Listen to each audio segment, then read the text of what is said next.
सफल होगी तेरी आराधना।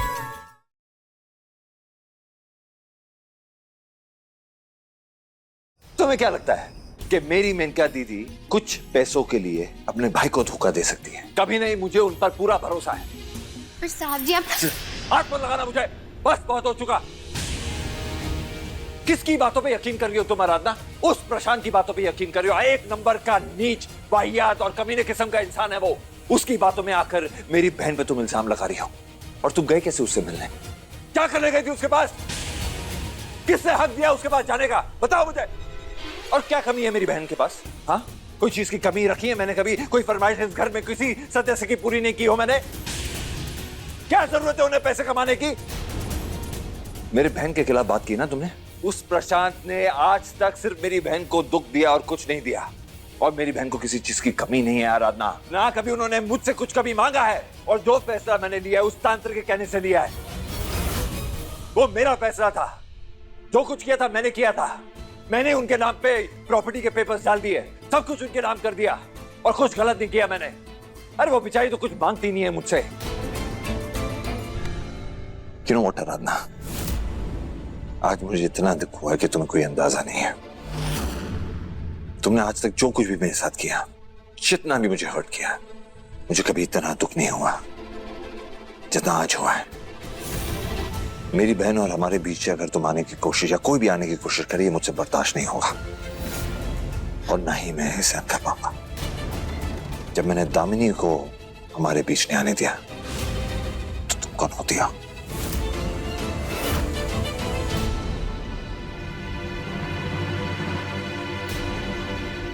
अरे कुछ तो बोलो, कहां खो गई?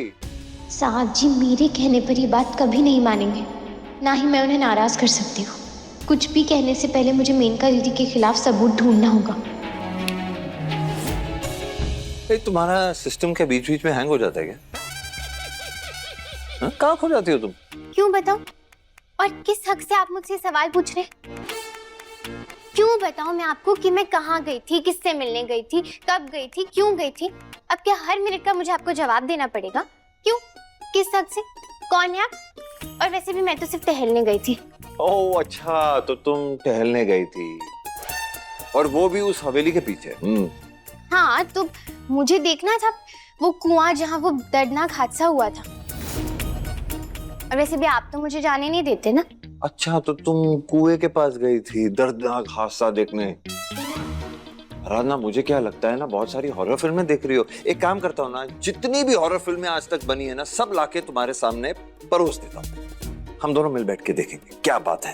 तुम्हें हवेली जाने की भी जरूरत नहीं पड़ेगी। सारी तुम्हारी तमन्नाएं जो भूत प्रेत की हैं वो सारी भी पूरी हो जाएंगी, है ना? और वैसे तो तुम मुझे डराती रहती हो, अब मैं टीवी को भी देख के डरूंगा, है ना?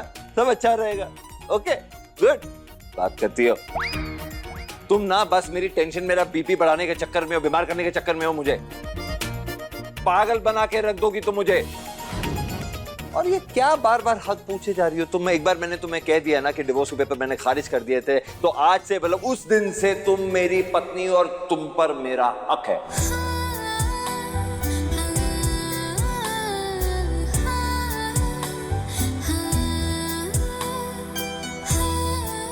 अच्छा जी, तो अब मैं आपकी पत्नी हो गई। तो फिर वो कौन है जो आपसे शादी के सपने सजाकर हमारे घर में बैठी हुई है? तुम जानना चाहती हो वो कौन?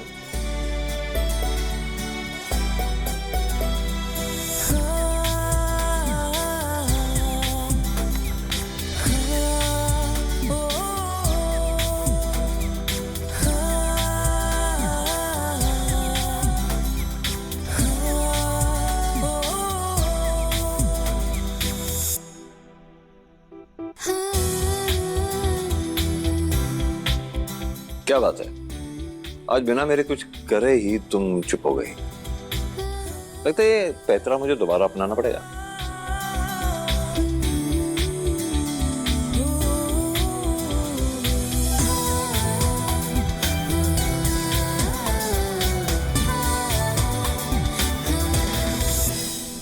दंगल एक्सप्रेस चैनल को सब्सक्राइब करिए। थैंक गॉड मॉम, मुझे छुटकारा मिल गया उस हवेली से। अंधेरी सुनसान जगह पे दम घुटता था मेरा। आपने कहाँ मुझे बंद करके रखा था पिछले 2 महीने से।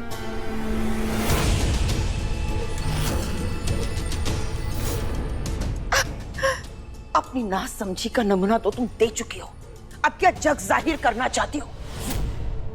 बहुत अच्छा लगा तुम्हें कि हम तुम्हें उस हवेली से लेकर यहाँ आए। कोई भी तुम्हें देखता ना तो उन्हें पता चल जाता कि तुम 5 महीने की प्रेग्नेंट हो। और मम्मा आप तो ज्यादा ही सोचती है, किसी को मुझे भी पता नहीं चलता। कैसे पता नहीं चलेगा? तुम्हारा पेट हल्का हल्का दिखने लगा है। 5वां महीना चल रहा है तुम्हारा। पूरा बरेली शहर हमें और भारद्वाज परिवार को बहुत अच्छी तरह से जानता है। अगर किसी को भी तुम्हारी इस प्रेगनेंसी की भनक भी लग गई ना तो हमारी कितनी बदनामी होगी। क्या तुमने इसके बारे में कभी सोचा है? माँ मैं तंग आ गई हूँ ऐसे छुप छुप के जीने से। घुटन होने लग गई है मुझे। मामा मैंने आपको पहले ही बोला था ना कि आप मुझे अमेरिका भेज दीजिए, लेकिन आपने मुझे अमेरिका नहीं भेजा। अभी तो आज ये नौबत आ गई है, मुझे ऐसे छुप छुप के रहना पड़ता है। इतना बड़ा गुनाह किया है ना तुमने, जाओ तुम ही खुद भुगतो।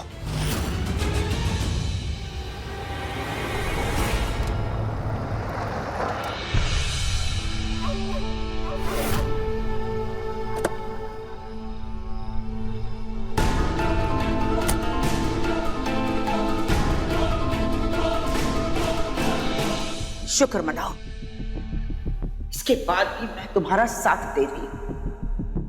अगर तुम्हारे शरीर में खून की कमी नहीं होती, अगर तुम्हारी जान को कोई खतरा नहीं होता, तो कब का हम तुम्हारा अबॉर्शन करवा चुके होते।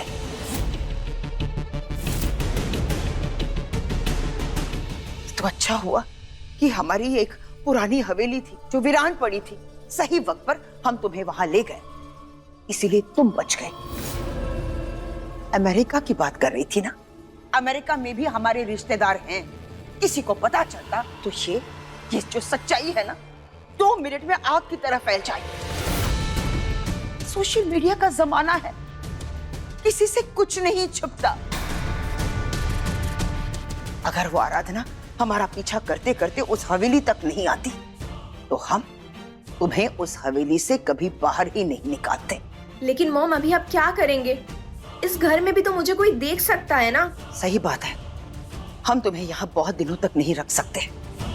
तो फिर अब आप क्या करेंगी? मैं अगर कुछ दिनों तक यहाँ और रही तो बहुत लोग मुझे देख सकते। नौकर माली, और आगे का कुछ सोचा है आपने? क्या करेंगे?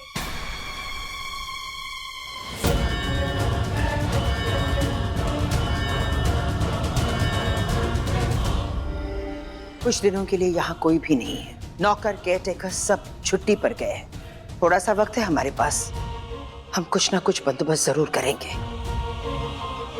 तुमने जिस लड़के का नाम लिया था श्याम कुमार व्यास, हमने पता लगाया इस नाम का कोई भी लड़का पूरे बरेली शहर में नहीं। उस लड़के ने तुम्हें धोखा दिया है। किसी भी हाल में हम उसे ढूंढ निकालेंगे। उसने हमारी बेटी की जिंदगी तबाह की है, अब हम उसे तबाह करेंगे। 5 महीने से इस राज को हमने सबसे छुपा कर रखा है। देविका को भी ये नहीं पता कि उसकी प्रेगनेंसी का असली सच क्या है, क्यों हमने उसके साथ हाथ मिलाया। अब तुम्हारे इस नाजायज औलाद को देविका की गोद में डालकर माधव भारद्वाज का नाम देकर हम उसे जायज बनाएंगे। हम उसे भारद्वाज परिवार का वारिस बनाकर सारी प्रॉपर्टी उसके नाम करवाकर अपने सारे सपने साकार करेंगे।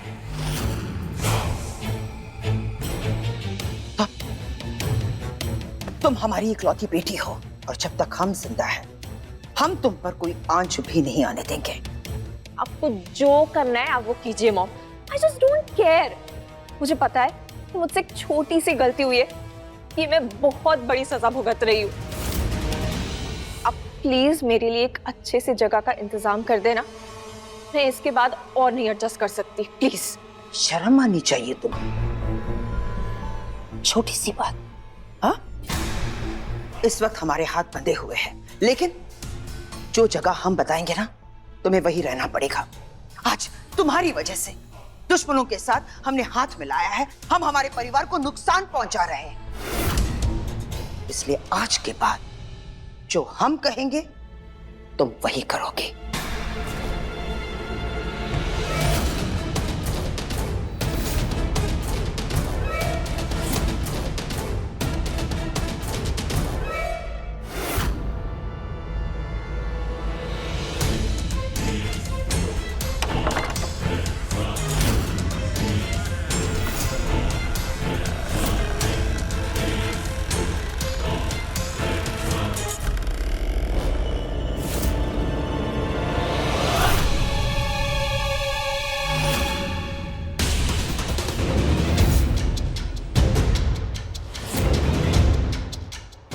तो तुम यहाँ क्या कर रही हो?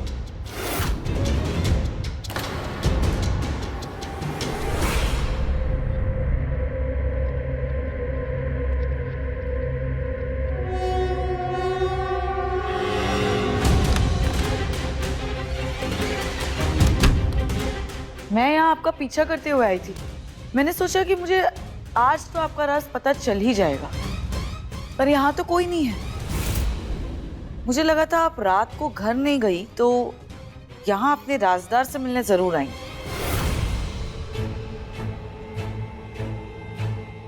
हमने तुमसे कहा था ना, अपने दिमाग के घोड़े ज्यादा मत दौड़ाओ। कहा था ना।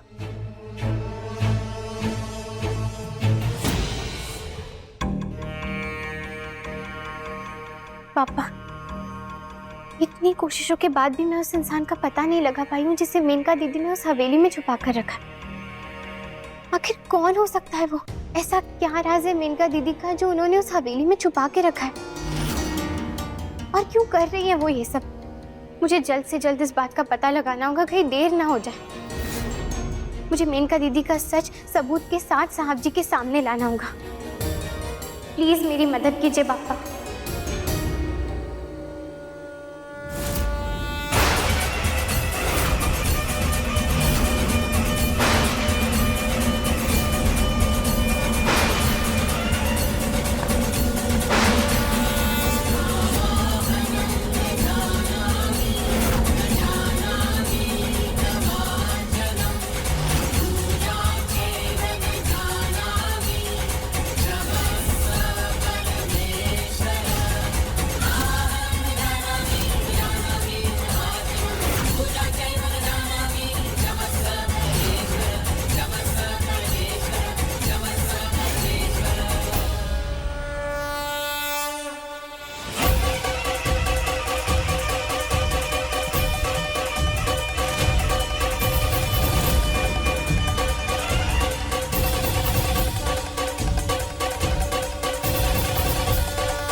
देविका इस तरह छुपकर मेनका दीदी के कमरे में क्यों जा रही है?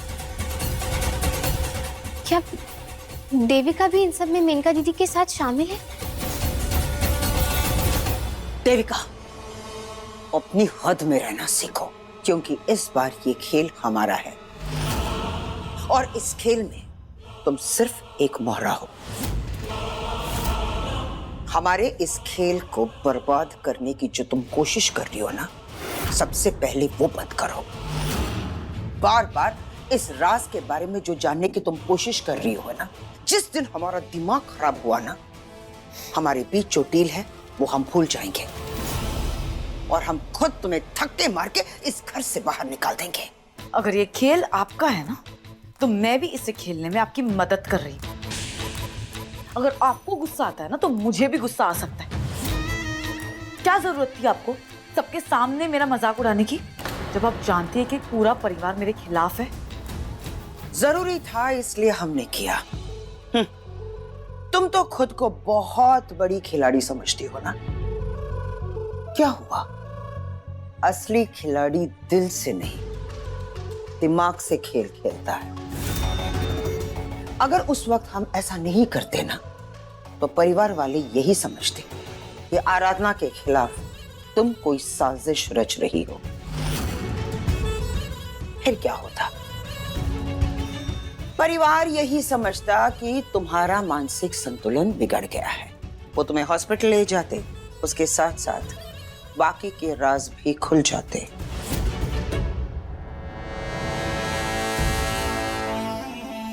माना कि इस घर में वापस आने में आपने मेरी मदद की। एमडी के सामने, पूरे घर के सामने आपने ऐसे हालात खड़े कर दिए कि उन्हें मुझे घर वापस लाना ही पड़ा और किसी को शक भी नहीं हुआ। पर इतने दिन से मैं भी आपकी मदद कर रही हूं ना। कौन सा हमारे लिए कर रही हो देविका? ये डील हम दोनों के बीच हुई है और इस डील में हमसे ज्यादा फायदा तुम्हारा है। और आजकल जिस चालाकी से हम ये खेल खेल रहे हैं ना, हमें नहीं लगता कि हमें तुम्हारी कोई खास जरूरत पड़ती है। हाँ हाँ, इसीलिए तो इतने वक्त से मैं इस श्राप वाले नाटक में आपका साथ दे रही हूँ। हाँ, और आराधना को सच ना पता चले उसकी भी पूरी कोशिश कर रही हूँ। लेकिन मुझे तो ये सच जानने का हक है ना। ऐसी क्या मजबूरी आ गई है आपको? क्या आप मुझे बता नहीं सकती और मेरी हेल्प ले रही हैं? मीठी बातों की लालच हमें नहीं, किसी और को जाकर दो, क्योंकि हम तुम्हारे रग रग से वाकिफ हैं। और अगर इस राज के बारे में तुम जान गई ना, हम ये अच्छी तरह से जानते हैं कि तुम हमें ब्लैकमेल करना शुरू करोगे और हम ये कतई होने नहीं देंगे। इसलिए बस इतना जान लो, तुम हमारी मदद कर रही हो और बदले में हम तुम्हें इस घर में रहने की इजाजत दे रहे हैं। और तुम बदले में हमारा मकसद पूरा करने में, इस घर को, प्रॉपर्टी को, बिजनेस को हमारे नाम करने में हमारी मदद करोगे। इससे आगे हम तुमसे कुछ बात नहीं करना चाहते।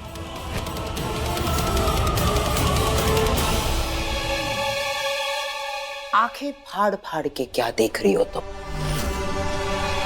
इससे पहले कि परिवार वाले तुम्हें हमारे कमरे में देखे, निकल जाओ यहां से। हमने कहा निकल जाओ यहां से।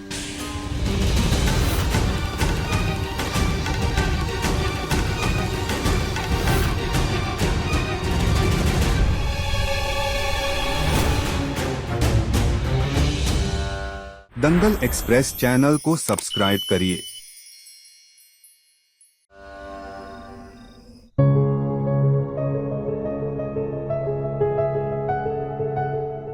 क्या बात है?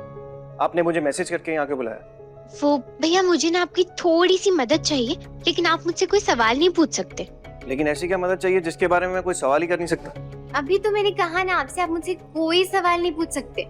अच्छा ठीक है, बताइए। वो मुझे कल होली के दिन भांग चाहिए। भांग? लेकिन आप भांग का क्या करेंगी? ओह, क्या आप भैया के साथ भांग पीना चाहती हैं? देवर जी, मैंने कहा ना आपसे कि आप मुझसे कोई सवाल नहीं पूछ सकते। आप बस मुझे इतना बताइए कि आप मेरी मदद करेंगे या नहीं। हाँ हाँ, पहली होली है, बिल्कुल पिलाओ, पिलाओ भैया को भांग। वैसे भी ना वो भांग से बहुत दूर भागते हैं। एक्चुअली अच्छा आइडिया है, बहुत मजा आएगा। समझो आपका काम हो गया, आपको मिल जाएगी कल भांग।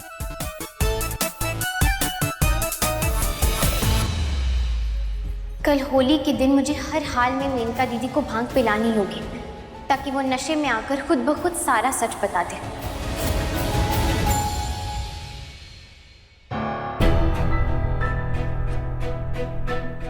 एमडी,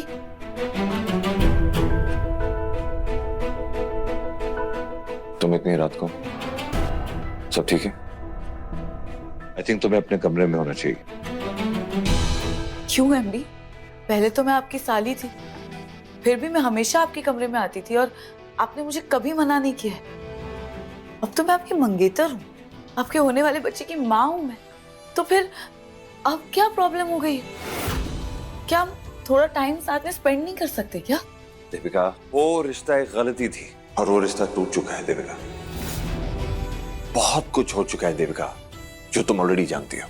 इसका मतलब आप अब भी मुझसे नाराज है? मुझे इस घर में आप सिर्फ इसीलिए रहने दे रहे हैं क्योंकि मैं आपके बच्चे की माँ बनने वाली हूँ? आपके दिल में मेरे लिए कोई फीलिंग्स नहीं है? कि मेरे दिल में है। आपके लिए वही एहसास, वही प्यार है मेरे दिल में।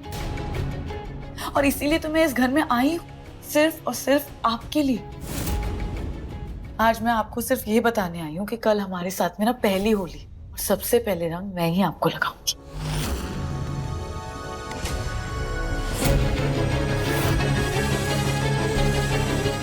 देविका, जो तुम कह रही हो वो नहीं हो सकता। मैं तुम्हारे साथ नहीं रह सकता। और तुम मेरे बच्चे की मां हो। हमारा रिश्ता सिर्फ एक बारीक धागे से बांधा गया है और कुछ नहीं। लेकिन सच यह है कि मैं ना तो इस रिश्ते से तब खुश था, ना अब खुश हूं। क्यों एमडी? कुछ भी तो नहीं बदला है हमारे बीच। आप बताइए मुझे, क्या बदला है हमारे बीच? सब कुछ वैसा ही है एमडी।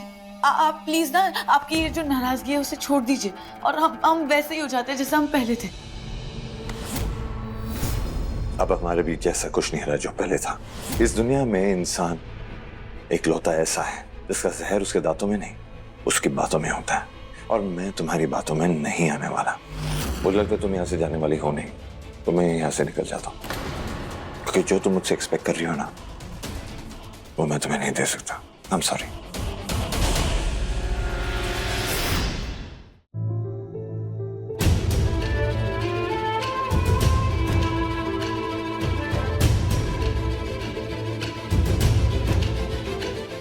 क्योंकि मैं आराधना से प्यार करता हूं। कल हमारी पहली होली है। कल के दिन मैं आराधना से अपने प्यार का इजहार करके रहूंगा।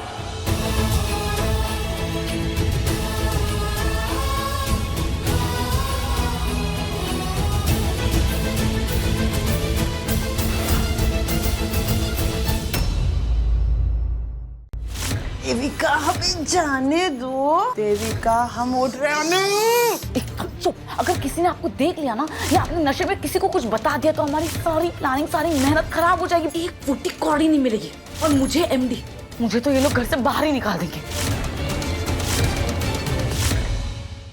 अपने पसंदीदा शो के फुल एपिसोड देखने के लिए अभी डाउनलोड करें दंगल प्ले ऐप।